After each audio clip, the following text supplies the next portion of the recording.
let's get an update on the situation. Seriously, it's so frustrating. But at the same time, wouldn't it be so boring if we just knew everything? So every day we have questions and hopefully get the answers, and it's like there's so much to uncover, you guys. I remember, well, I was dating, we'll just call them Crocodile Eyes. If you guys saw the last couple messages, I don't want to talk shit, but I was dating this guy with the crocodile eyes. What was I gonna say? Oh yeah, it was a setup. They thought they were setting me up, but like they were under observation, and so it is. But like one of the things he said was he has a dog, and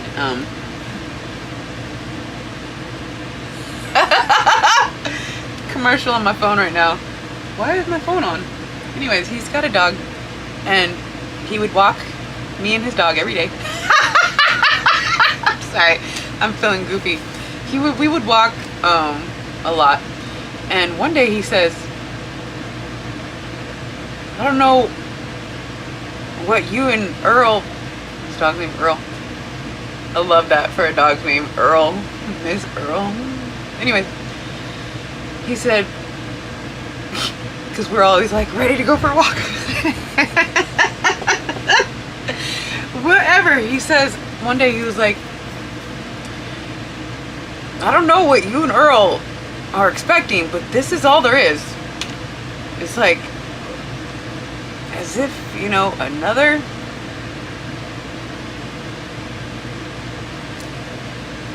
figure having a power trip wants to keep you. This is all there is. And ever since, woo, we have been that's not all there is. But the one, right when he said that, I immediately was like, nice try. Because he knows there's more. He just doesn't. He was just an op that was set to try to make me comfortable in the one situation, and hopefully I'd be happy with that. And that's all there is. And actually, one night we were sleeping, and he was speaking in his sleep, and he says, I don't think she's satisfied. I don't know if she's that comfortable. And I was like, good observation. So, what's the message? There's so much more. And there's certain people placed in your life to make you believe that there's not. But why? Why do they do this? It's so... wow, it's not okay. So anyways, broke through that. What's it called? The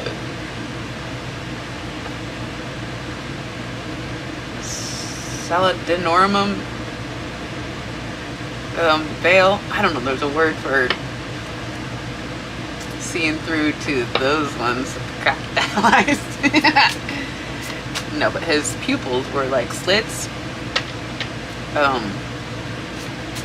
Not always. And they did some other things, and I'm tired of just pretending like, and it's not pretending, I'm tired of just like protecting. It's like, what? It's like, what? Why do I want to protect this person? I mean, I appreciate the ops sometimes more than the angels, because they fucking boost you in a direction. They try to break you, but the ones that are unstoppable and unbreakable, we just get a boost. And so it's hard to identify where you should place emotions, whether it's being grateful or time for repercussions. I don't know. Your success is their repercussion. Watch you rise when their intentions was to keep you down. But why?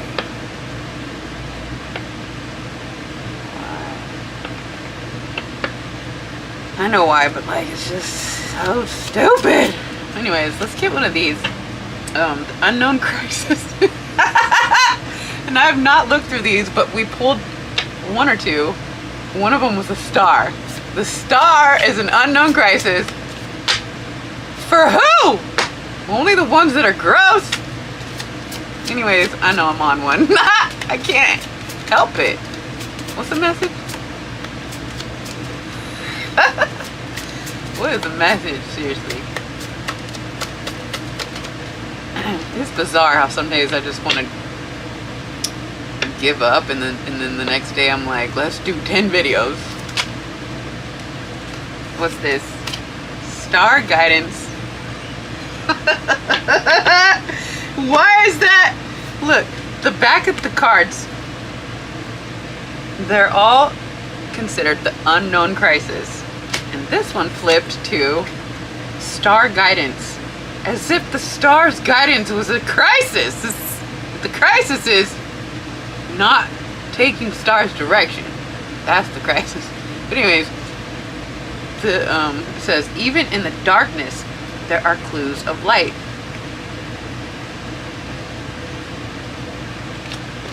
I'm getting so much. You know, they thought that they could just keep you in the dirt. But little did they know you were a seed that sprouts in the darkness. That's where you... It's also, you know, we have star. Even in the darkness, there are clues of light. Somebody here... Ooh, I gotta surge right... I can't show you right there. Well, it's like the sacral. It's in between the sacral and the solar, but I think it's solar. Okay, so somebody was like, how do we get rid of the doubt? Oh, such a brilliant question, my beautiful babe. And trust me, it is a fucking process, because when I like to go pop that last little seed of doubt out, it was an energetic phenomenon with my body. That moment, there's been so many moments, but the moment where I popped out the last seed of doubt, I almost get this like yin and yang symbol with the two little dots. It's like a forever. It's like there's this forever speck of light in the darkness, and there's this forever speck of darkness in the light, and it folds on each other and then flips with the magnetic shift. I know it gets weird, but when that flip happens and you can see everything. Anyways, my point is the somebody here was like, how do we eliminate all the doubt? It's like some of us, Jesus says, blessed are those who believe without seeing, which is crazy. It's like I went 40 years with no evidence, fighting the doubt, just scraping all that doubt away, and finally discovering the truth. There's no doubt. No doubt of what? There's no doubt that we transcend death. There's no... I'm sorry, but like, when we can eliminate the fear, and we can eliminate the shame, we can eliminate the guilt, and we can eliminate the doubt. It's like, if you eliminate those four things, the fear, the shame, the guilt, the doubt, you're like, okay, you don't have to look outside yourself for validation. Am I good enough? No. You don't have to do that. You look inside and you discover your own validation. I mean, of course, God source is flowing through, giving you that information, and you're just without God, you'd just be a flesh body, or a meat suit, and just like there would be no expression. So the flesh is just, a vessel of source. I know so much all at once. But when you can say, okay, when you go through the purification process by intentionally cleansing your thoughts, aligning them with truth, and your deeds, it's like when you are aligned, it's basically aligning with truth. And you align yourself with the truth, and you don't have to look outside yourself. You're not a liar, you don't project, you don't have malintentions. When you discover who you are, integrating your shadow, there is this like I don't know, I can't, nobody can, I mean, you can have a supernatural experience and then be like, oh, okay, now there's no doubt. But like, if you can find that no doubt before you have some sort of supernatural experience to show you, it's like it's just a process with extreme concentration and focus on your on your thoughts, and not just letting anything sway you or influence you by what you consume. The people around you, and social media, and the food, and it's like pay very close attention to your thoughts until you cleanse them to the point where there's just no doubt of who you are. We just have to remember who we are outside of all the fucking energies that are attacking us. Like, this is who you are, this is what you want. It's like, no. And there's a process, and there's an isolation period so that you can hear yourself think. Fasting is a thing, so your body can hear itself function. Even in the darkness, there are clues of light, star guidance.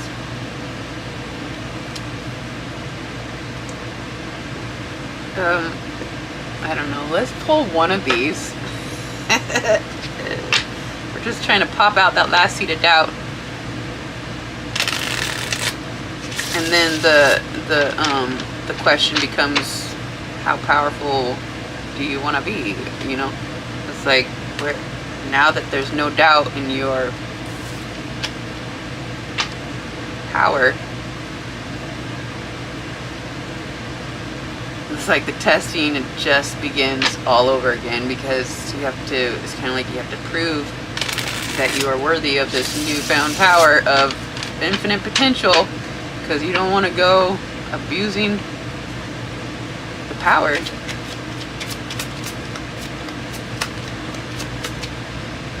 So, bestowed to those worthy by freedom of thought, freedom of choice, and alignment with co-creation. 8 of Cups. This is walking away from everything that's fucking you up, because you need to fucking find the source of why you're doubting anything. 8 of Cups here, it says, I don't know how to deal with intense emotions, so I walk away and try to distract myself with other things. That's not gonna work. Walk away from everything, yes, but don't just distract yourself with other things. Somebody here needs some solitude, apparently. I know my mom, not to put her on blast, but like, it's not that, I don't know, she can't sit with her own thoughts. She has to be listening to something at all times. She claims that it's because if I'm in silence, all I do is sit there and try to what'd she say? figure out all the problems of the world. But I think really she can't sit with her own thoughts because of other reasons. But anyways, somebody here needs to sit with their own thoughts so that they can hear the divinity, the essence of our true nature is to be aligned with truth. And it's so fun, actually. It's not always fun. But there's many little, sprinkles of fun within the discovery of what it is to be aligned with truth and your authenticity. In a world full of false narratives and so much deception and illusion, the truth is the star. And it's like even the worst of the worst murderers in prison or whatever, the ones that just like have intentions to fuck with people because they don't think there's any other way. It's like even them, they can switch to be. It's like we all have the power to switch our intentions just like that. And so it's Jesus does teach not to wait until you're old to start switching it up, because it takes so much time to detangle things and overcome forgiveness and trying to be forgiven. And so don't wait till you're old, but like it's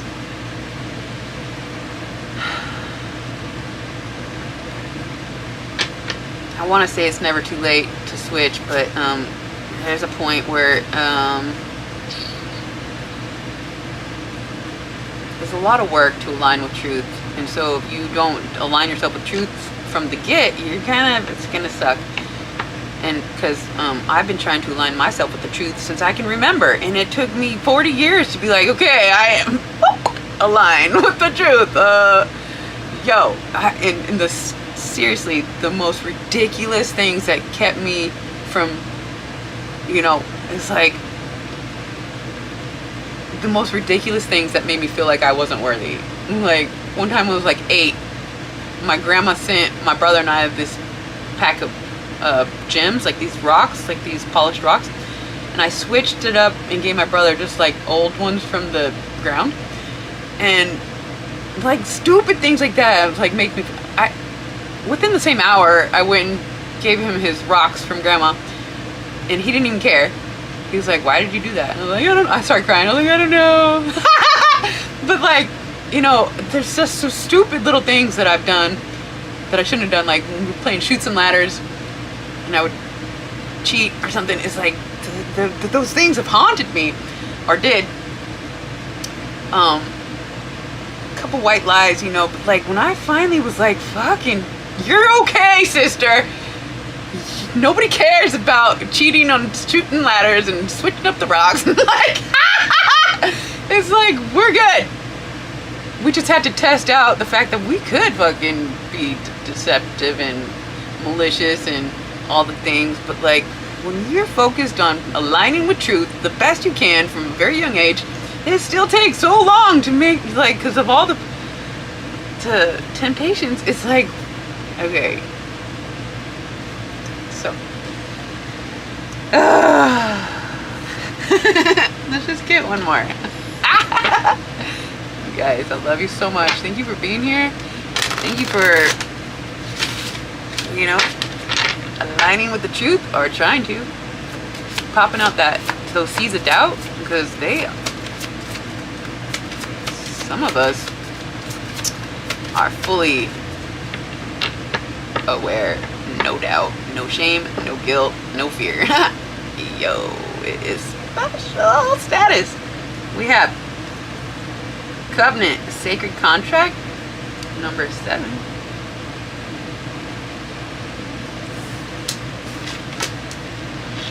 I like to point out when all the colors are kind of the same. And I have a special contract that I made when I was in between worlds. And then we'll get into that some other time, but here we are. Somebody has a sacred contract with truth, and you will be fulfilling that contract if I have any influence. I love you guys. I hope to help. Until next time.